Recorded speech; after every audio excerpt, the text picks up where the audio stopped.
अपने बयानों को लेकर हमेशा सुर्खियों में बने रहने वाले स्वामी प्रसाद मौर्य, जो कि समाजवादी पार्टी के राष्ट्रीय महासचिव भी हैं, और उनसे बात करते हैं। सर, तमाम तरह की जो है वो बातें सामने आ रही हैं। आज बजरंग दल और विश्व हिंदू परिषद के लोगों ने यात्राएं निकाली। नूह में जो हिंसा हुई, अपना शक्ति प्रदर्शन किया उन्होंने और विरोध दर्ज कराया, जिसके चलते जो है वो कई जगहों पर ट्रैफिक जाम और तमाम जो है वो अराजकता जैसा माहौल भी बना है। कुल मिलाकर के जिस तरीके से भारतीय जनता पार्टी की सरकार में अराजक तत्वों को बढ़ावा दिया जा रहा है, उसका एक जीता जागता नमूना अभी मणिपुर में देखने को मिला, जहां सरकारी मशीनरी के संरक्षण में आदिवासियों पर बड़े पैमाने पर जुल्म-ज़्यादती अत्याचार पिछले 80-85 दिनों से लगातार हो रहा है। ठीक वही स्थिति हरियाणा में भी पैदा करने की कोशिश की जा रही है। जैसा कि मुझे जानकारी मिली कि सीआईडी ने सारी सूचनाएं जिला प्रशासन को दे दी थी कि यहाँ किसी तथाकथित एक अपराधी के आने से हिंसा भड़क सकती है। उसके बावजूद स्थानीय प्रशासन ने कोई चाक चौबंद व्यवस्था नहीं किया था और तथाकथित अपराधी के आने की सूचना किसी कारण से फैली। नतीजे हुआ बड़े पैमाने पर हिंसक घटनाएं घटी और इसके लिए सीधे सीधे सरकार जिम्मेदार है। जब सीआईडी भी सरकार की ही संस्था है, सीआईडी ने संभावनाएं व्यक्त कर दी थी, सूचना भी यथोचित प्रशासन को मिल चुका था, तो प्रशासन की जिम्मेदारी बनती है कि हर प्रकार के चाक चौबंद व्यवस्था होनी चाहिए थी। और प्रशासनिक असफलता का एक ज्वलंत उदाहरण कल देखने को मिला।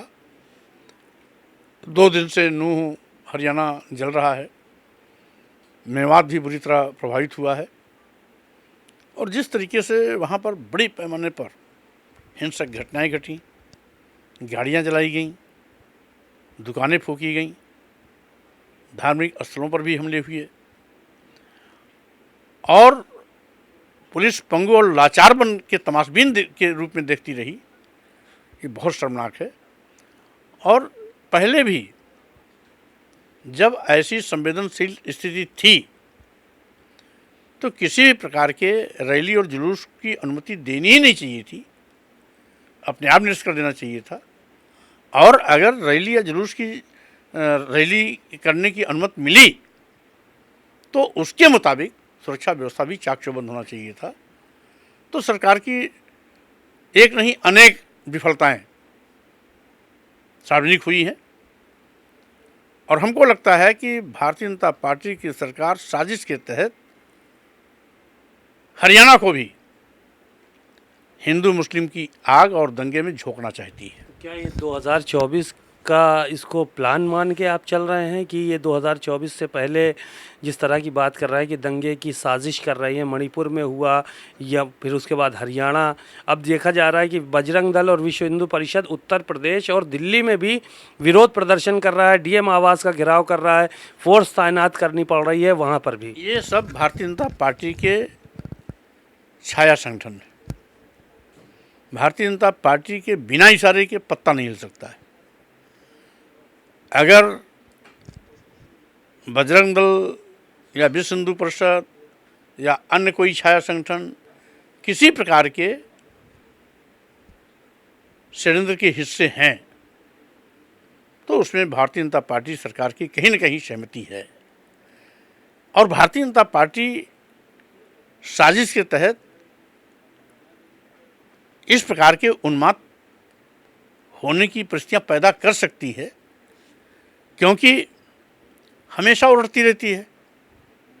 कभी हिंदू मुस्लिम के नाम पर फिरका परस्ती पैदा करने की कोशिश करती है, कभी मस्जिद और मंदिर के नाम पर दोनों समुदायों को आपस में लड़ाना चाहती है। वो तो बहाने ढूंढती है कि कैसे किसी मामले को हिंदू मुस्लिम किया जाए। तो स्वाभाविक रूप से आम जनता को इससे सजग और सावधान भी रहना है। भारतीय जनता पार्टी के किसी तिकड़म का शिकार होने से बचना है और साथ ही साथ वह किसी भी हिंसा में न शामिल हो, इस बात को ध्यान में रखते हुए भारतीय जनता पार्टी, उनके छाया संगठन विश्व हिंदू परिषद हो या बजरंग दल हो या और उसके तमाम दर्जनों संगठन हैं, किसी के भी इस प्रकार के किए गए साजिश से बचने की कोशिश करें। मुख्यमंत्री योगी आदित्यनाथ ने जो बयान दिया था, उसके अलावा सरकार के कई मंत्री ऐसे हैं जो कह रहे हैं कि मंदिरों को तोड़कर मस्जिद बनाई गई है और वहाँ पर इबादतगाह बना दिया गया है और उनको सभी मंदिरों मस्जिदों को जो है वो वापस कर देना चाहिए। देखिए, अभी चूँकि मामला माननीय उच्च न्यायालय में और ज्ञानवापी मस्जिद मामले में उत्तर प्रदेश सरकार भी एक पार्टी है और अगर उत्तर प्रदेश सरकार पार्टी है और उत्तर प्रदेश सरकार का मुखिया माननीय उच्च न्यायालय में प्रकरण लंबित होने के दौरान यदि कुछ भी कहते हैं तो कहीं न कहीं वो माननीय न्यायालय की अवमानना का प्रकरण बनता है। अब माननीय मुख्यमंत्री जी को धैर्य और संयम दिखाना चाहिए था कि जब माननीय न्यायपालिका में कोई मामला है और आप भी उसमें पार्टी हैं तो आपको तो किसी प्रकार का और अन्यथा बात करनी ही नहीं चाहिए। कोर्ट का सम्मान करना चाहिए।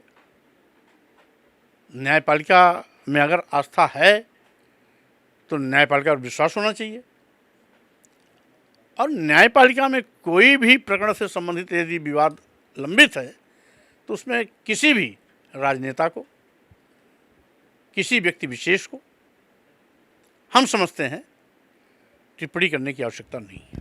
बौद्ध मठों की आप बात कर रहे थे कि तमाम मंदिर ऐसे हैं जहां पर बौद्ध मठ पहले थे, उनको तोड़कर जो है वो मंदिर बनाए गए हैं। तो क्या ऐसे जो मंदिर हैं जिनको लेकर आपका जो बौद्ध समाज है, जो बुद्ध के फॉलोअर हैं, क्या वो डिमांड इस बात की कर रहे हैं कि मंदिरों का भी सर्वे होना चाहिए? नहीं, अभी तो मेरा आशय सभी धर्म, पंथ और संप्रदाय के लोगों से इस बात की अपील है कि 15 अगस्त 1947 के दिन हमारे देश के जिस भी धार्मिक स्थल की जो यथास्थिति थी उसे यथावत स्वीकार करके देश में अमन चैन, भाईचारा बनाए रखने का प्रयास करना चाहिए। भारतीय संविधान भी सभी धर्म, पंथ और संप्रदाय को समान रूप से सम्मान देता है, सम्मान देने की वकालत करता है, पक्षधर है। और यदि हम 15 अगस्त 1947 के दिन की यथास्थिति को नहीं स्वीकार करेंगे तो ये विवाद कभी रुकने वाला नहीं है। आज ज्ञानवापी मस्जिद का है, मंदिर का है, कल और भी किसी मस्जिद और मंदिर का हो सकता है। आने वाले दिनों में यदि ये परंपरा चालू हो गई कि कुछ लोग मस्जिद में मंदिर खोजेंगे तो आने वाले समय में इसी परंपरा के आधार पर लोग मंदिरों में बौद्ध मठ खोजना शुरू कर देंगे। दर्जनों इतिहासकार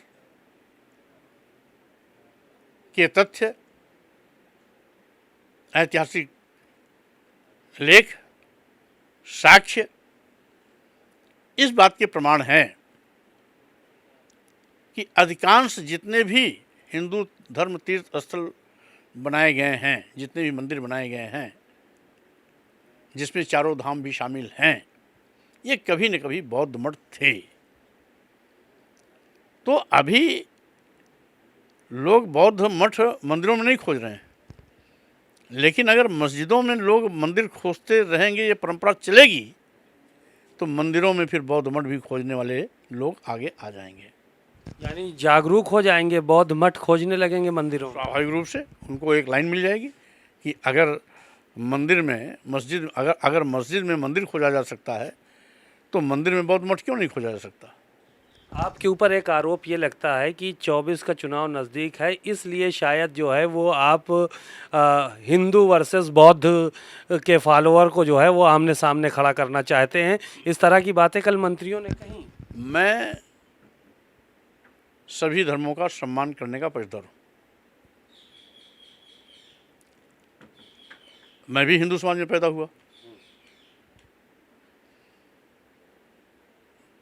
तो स्वाभाविक रूप से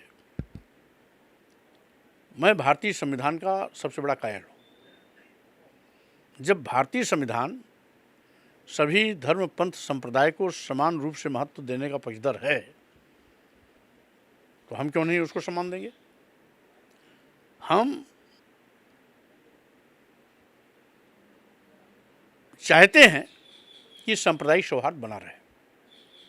हमारे देश की एक आम प्रचलन की कहावत है, हिंदू मुस्लिम सिख ईसाई सब हैं आपस में भाई भाई। ये विवाद चलेगा तो भाईचारा भी खंडित होगा। हमारे ही देश से दुनिया में वसुधैव कुटुंबकम का संदेश गया।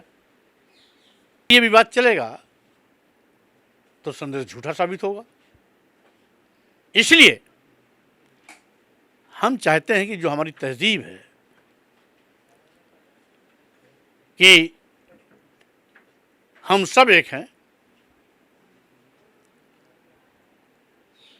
अनेकता में भी एकता हमारी बनी रहे, भाईचारा बना रहे, देश में अमन चैन बना रहे, हिंदू मुस्लिम सिख ईसाई आपस में भाई भाई की बात चलती रहे और साथ ही साथ आपसी सौहार्द के माध्यम से हम राष्ट्र को भी सशक्त करें।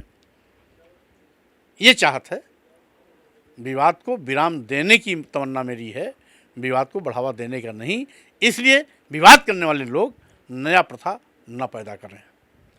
योगेंद्र उपाध्याय हैं, एक मंत्री हैं, कैबिनेट मंत्री हैं उत्तर प्रदेश सरकार में। उन्होंने कल तमाम बातें कही और कहा कि स्वामी प्रसाद मौर्य को नॉलेज नहीं है, शायद वो अर्थ का अनर्थ कर रहे हैं। इससे पहले भी उन्होंने बयान दिए तमाम, और अब भी बयान दे रहे हैं। उनको ये नहीं मालूम है कि सनातन कितना पुराना धर्म है। अब शायद उनको क्या मालूम है क्या नहीं मालूम है, मैं उनकी विद्वता पर, उनकी जानकारी पर किसी प्रकार की टिप्पणी नहीं करना चाहता हूँ। भारतीय जनता पार्टी झूठ की खेती करती है और किसी झूठ को 1000 बार बोल करके सच साबित करने की कोशिश में लगातार रहती है। इसलिए उनका ज्ञान उन्हें मुबारक, हमारा ज्ञान हमें मुबारक। हमें किसी से ज्ञान लेने की आवश्यकता नहीं है। जहाँ सैकड़ों इतिहासकार का ज्ञान मेरे साथ है, वहाँ हम अतकचरे लोगों के ज्ञान के पचड़े में नहीं पड़ना चाहते। बातचीत के लिए शुक्रिया। आपने सुना स्वामी प्रसाद मौर्य जी को, बड़ी ही बेबाक शैली में उन्होंने अपनी बात कही और साफ तौर पर उन्होंने संदेश देने की भी कोशिश की कि आपसी भाईचारा बनाए रखने के लिए संविधान को पूरी तरह से मानना होगा। नहीं तो आज जो लोग मस्जिदों में मंदिर ढूंढ रहे हैं, कल मंदिरों में लोग ऐसा ना हो कि बौद्ध मठ ढूंढने का काम करने लगे।